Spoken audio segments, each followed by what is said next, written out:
Tom.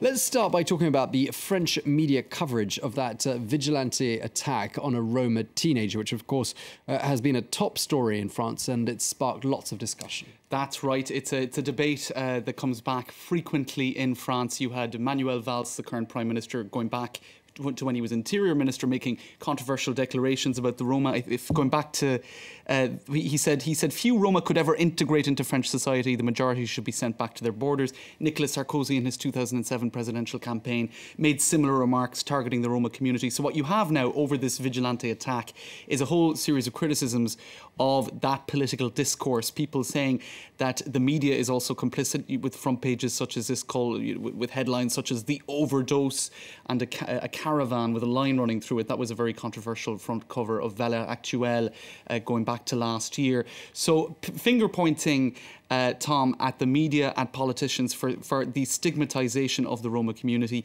And you have François Hollande and other politicians coming out and saying that this is absolutely unacceptable and unjustifiable lynching. Now, the flip side of all of that is the social conditions and perhaps the indifference to the realities on the ground of a very poor population, concentrations of them in slums, essentially, right alongside other very poor neighbourhoods where there does seem to have been a series of robberies and burglaries in recent times.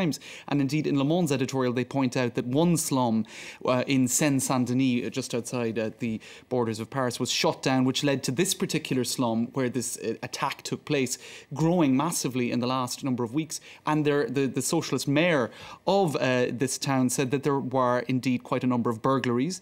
And the state is what would you say, the perception on ground level is that the state is not dealing with it, which means that youths are taking the law into their own hands. So there's a housing problem because they're in slums, and the French Republic has an obligation to house these communities.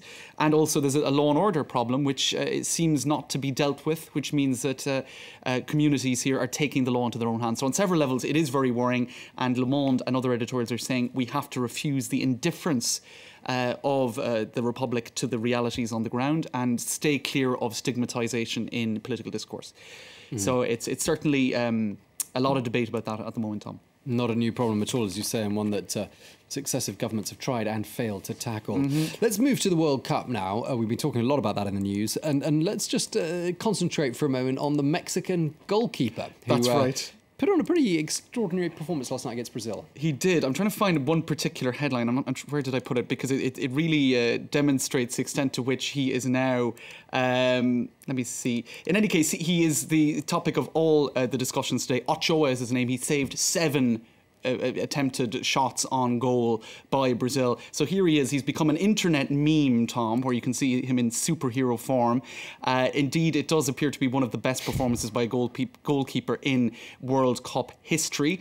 Of course, some party poopers have pulled out this video, which shows all of Ochoa's fails. This is a stupid goalkeeper video, so it shows all the moments where he, in fact, was somewhat less successful, which I think is a little bit unfair.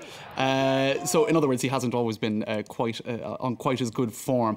Now, elsewhere, Tom, somebody found a François Hollande lookalike in the stand. Ooh, not sure what you think there, but that is a Brazilian fan, and... I don't know who'd be more flattered or disappointed by that comparison. Now, do you know what? It's not even the first time, because there have been quite a few François Hollande lookalikes who've been spotted by the media in the past, including this Spanish priest, Israeli pop singer. I'm not sure if he sings pop or not, but he's a singer in any case.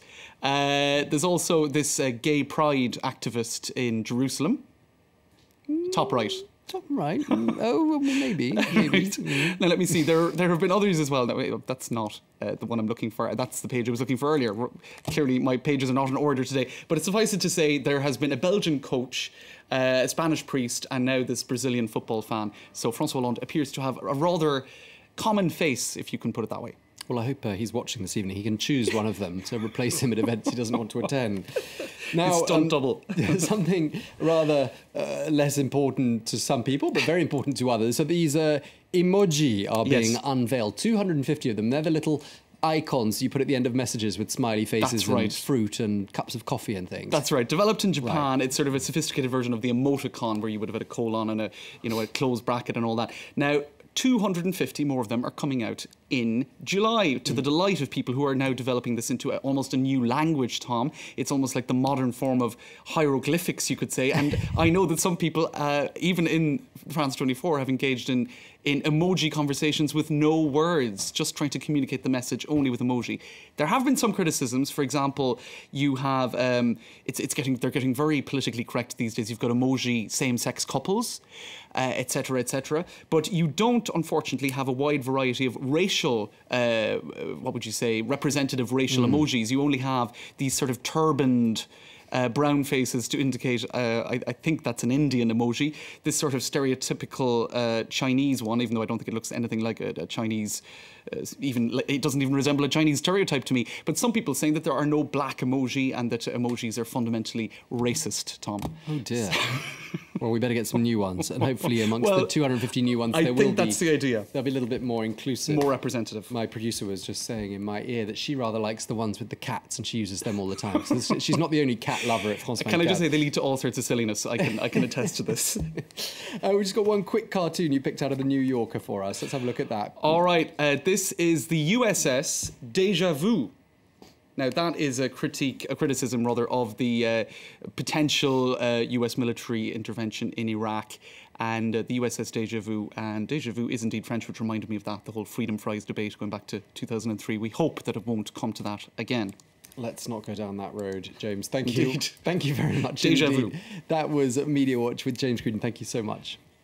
Well, it's time now for Focus here on France 24, and we're going to turn our eye back to Spain, where the